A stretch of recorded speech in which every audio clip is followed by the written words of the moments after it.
தேசத்தின் குரல் செய்திகள். முதலில் தலைப்புச் செய்திகள். அரசை கவிழ்க்கும் சதியில் ரணில் நாட்டு மக்களை அதிர்ச்சியில் ஆழ்த்தியுள்ள ஆதாரம். பூஜித் ஜெயசுந்தரவுக்கு எதிரான தீர்ப்பால் போலீசில் ஏற்பட்டுள்ள குழப்பம். இலங்கை மக்களுக்கு விடுக்கப்பட்டுள்ள எச்சரிக்கை. முதலாவது மகப்பேற்றுக்கு காத்திருந்த கர்ப்பிணி தாய்க்கு நேர்ந்த அதிர்ச்சி, சோகத்தில் குடும்பம். யாழ் சர்வதேச கிரிக்கெட் மைதானத்தின் கட்டுமான பணிகள் மீண்டும் ஆரம்பம். மஹிந்த ராஜபக்சவின் மகனுக்கு எதிராக குற்றப்பத்திரிகை. தங்கம் வாங்குவோர்களுக்கு காத்திருந்த மகிழ்ச்சி செய்தி. கல்வி செயற்பாடுகள் மற்றும் பயிற்சிகள் தற்காலிகமாக இடைநிறுத்தம், வெளியானது அறிவிப்பு. இனி விரிவான செய்திகள். தேசத்தின் குரல் யூடியூப் தளத்தை சப்ஸ்கிரைப் செய்து இணைந்திருங்கள். இலங்கையில் ஏற்படும் பல்வேறு அசம்பாவிதங்களின் பின்னணியில் சமகால அரசாங்கத்தில் மறைமுக ஆதிக்க கட்டமைப்பு செயற்படுவதாக குற்றம் சாட்டப்பட்டுள்ளது. இந்த பின்னணி குறித்து இலங்கை போலீசாரை அரசியலிலிருந்து விடுவிப்பதற்கான சர்வதேச அமைப்பின் உறுப்பினரும் ஓய்வு பெற்ற போலீஸ் அதிகாரியுமான அஜித் தர்மபால அம்பலப்படுத்தியுள்ளார். இலங்கையின் முன்னாள் ஜனாதிபதி ரணில் விக்ரமசிங்கே மற்றும் இலங்கை சட்டத்திறனிகள் சங்கத்தின் தலைவர் ரஜு அமரசூரிய உள்ளிட்டோர் கலந்து கொண்ட ரகசிய சந்திப்பு தொடர்பான புகைப்படம் பெரும் சர்ச்சையை ஏற்படுத்தியுள்ளது. இந்த புகைப்படம் மூலம் இலங்கையின் மறைமுக ஆதிக்க கட்டமைப்பு குறித்து தகவல் வெளியாகியுள்ளதாக அஜித் தர்மபால தெரிவித்துள்ளார். சோசியல் மீடியாக்களில் பரவிவரும் அந்த புகைப்படத்தில் ரணில் விக்ரமசிங்கே மதுக்கோப்பையை கையில் வைத்துக் கொண்டும் சிகரெட் புகைத்துக் கொண்டும் இருக்கிறார். அவருடன் சட்டத்திறனிகள் சங்கத்தின் தலைவர் ராஜு அமரசூரிய உள்ளிட்ட உயர் தரப்பினர் கலந்துரையாடும் காட்சி பதிவாகியுள்ளது. மேலும் இந்த சந்திப்பானது சாதாரண பாமர மக்களுக்கு நடத்தப்பட்டது அல்ல. தங்களைச் சேர்ந்த உயர் வர்க்கத்தினருக்கு ஏதேனும் அழுத்தம் அல்லது அச்சுறுத்தல் ஏற்படும் போதே இவ்வாறான கூட்டத்தினர் உடனடியாக ஒன்றிணைந்து அதை பாதுகாக்கும் நோக்கில் செயற்படும் ஒன்றாகும்.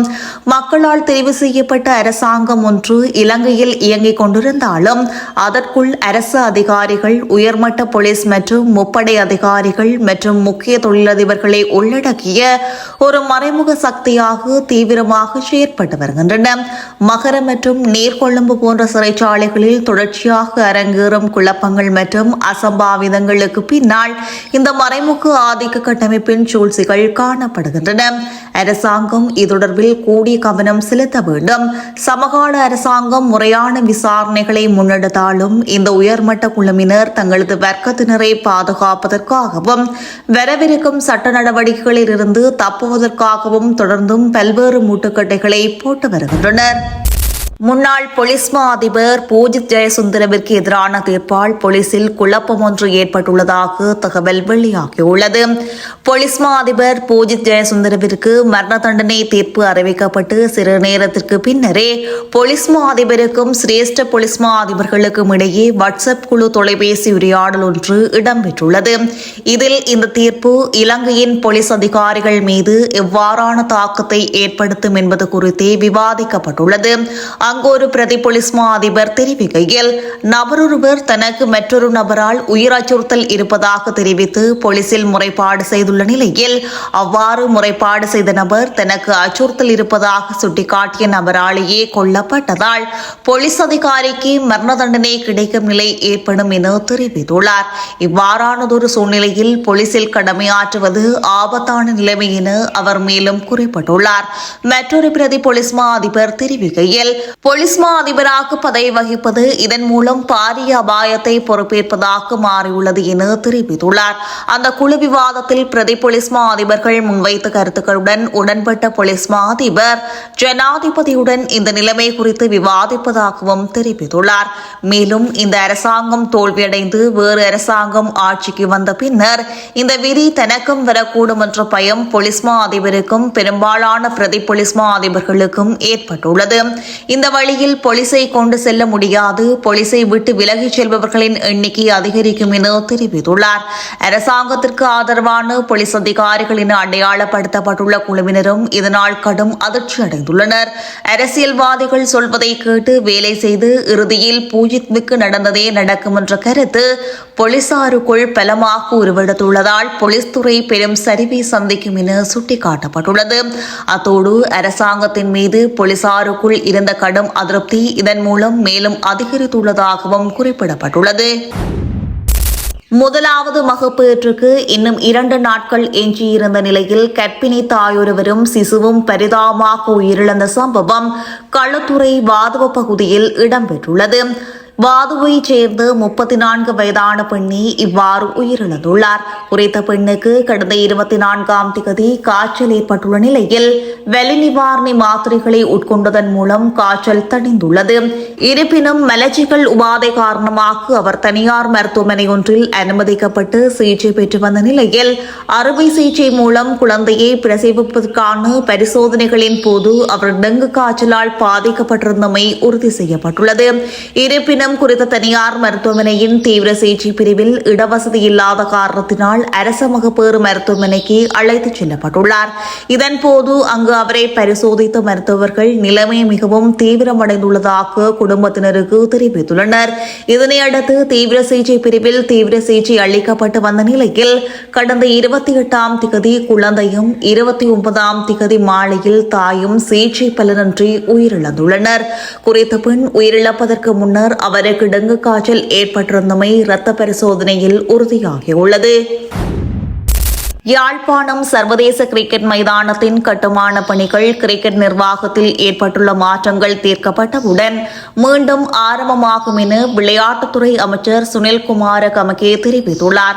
உள்ளரங்கு விளையாட்டு அரங்கம் அடங்கிய இத்திட்டத்திற்கு ஏற்கனவே நிதி ஒதுக்கப்பட்டிருப்பதும் ஜனவரி மாதம் அடிக்கல் நாட்டப்பட்டதாகவும் செப்டம்பர் மாதத்திற்குள் இந்த வசதியை நிறைவு செய்யும் நோக்கம் இருந்ததாகவும் ஆனால் அரசியல் உள்நோக்கம் கொண்ட குழுக்களால் நீதிமன்ற வழக்கு தொடரப்பட்டதாகவும் அமைச்சர் இதன்போது தெரிவித்துள்ளார். அத்தோடு அரசியல் குழுக்கள் யாழ்ப்பாண இளம் குழந்தைகளின் எதிர்கால வாய்ப்புகளை அளித்துவிட்டன. அரசியல் நோக்கங்களுக்காக குழந்தைகளின் கனவுகளையும் விளையாட்டு வாய்ப்புகளையும் அளிக்க வேண்டாம் என்று கேட்டுக்கொள்கின்றோம் என அமைச்சர் இதன்போது தெரிவித்துள்ளார். வளிமண்டலவியல் திணைக்களம் மக்களுக்கு அம்பர் நிற எச்சரிக்கை ஒன்றை விடுத்துள்ளது. சப்ரகமோ மாகாணம் மற்றும் கண்டி, நுவரெலியா, காலி, மாத்தறை ஆகிய மாவட்டங்களுக்கு பலத்த மழை பெய்யக்கூடும் என எதிர்பார்க்கப்படுகிறது. இவ்வாறு இருக்கையில் குறித்த எச்சரிக்கையானது இன்று திங்கட்கிழமை முதல் நாளை காலை 11:30 மணி வரை நடைமுறையில் இருக்கும் என எதிர்பார்க்கப்படுகிறது.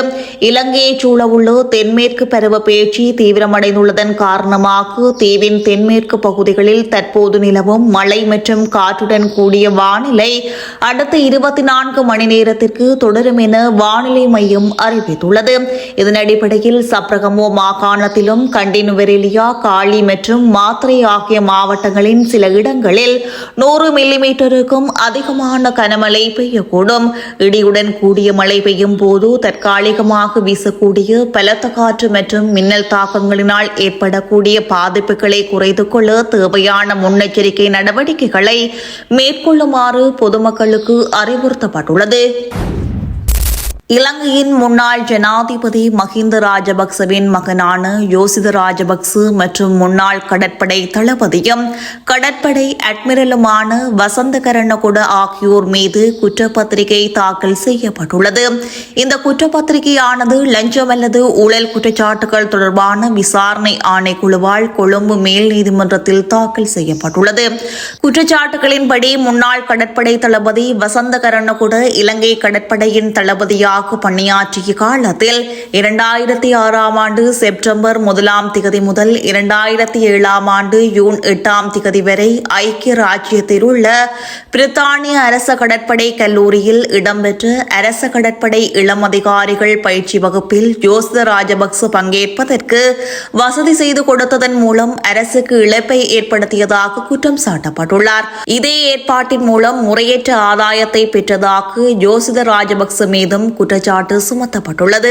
மேலும் இந்த வழக்கில் இருவருக்கும் எதிராக லஞ்ச ஆணையம் மொத்தம் 8 குற்றச்சாட்டுகளை பதிவு செய்துள்ளதாக குறிப்பிடப்பட்டுள்ளது. குற்றப்பத்திரிகைகள் தற்போது கொழும்பு மேல் நீதிமன்றத்தில் தாக்கல் செய்யப்பட்டுள்ள நிலையில் குற்றச்சாட்டுகளை முறைப்படி வழங்குவதற்காக நீதிமன்றம் உரிய காலத்தில் குற்றம் சாட்டப்பட்டவருக்கு அழைப்பாணை அனுப்பும் என எதிர்பார்க்கப்படுகிறது. நாட்டில் தங்கத்தின் விலையானது கடந்த சில மாதங்களாக ஏற்ற இறக்கத்துடன் காணப்படும் நிலையில் தங்கம் வாங்குபவர்களுக்கு பெரும் சவாலாகவே காணப்படுகிறது. இதன் அடிப்படையில் இன்றைய நிலவரத்தின்படி 24 கேரட் தங்கத்தின் 1 கிராமின் விலையானது 46,120 ரூபாவாக பதிவாகியுள்ளது. இதேவேளை 24 கேரட் தங்கம் பவுன் ஒன்றுக்கு 3,68,950 ரூபாவாக பதிவாகியுள்ளது. இதேபோல 22 கேரட் தங்கத்தின் 1 கிராமின் விலையானது 42,280 ரூபாவாக பதிவாகியுள்ளது. 22 கேரட் தங்கம் பவுன் ஒன்றுக்கு 3,38,250 ரூபாவாக பதிவாகியுள்ளது. வளிமண்டலவியல் திணைக்களம் அம்பர் நிற எச்சரிக்கையை விடுத்துள்ள நிலையில் பேராதனை பல்கலைக்கழக கல்வி செயற்பாடுகள் மற்றும் பரீட்சைகள் தற்காலிகமாக இடைநிறுத்தப்பட்டுள்ளன.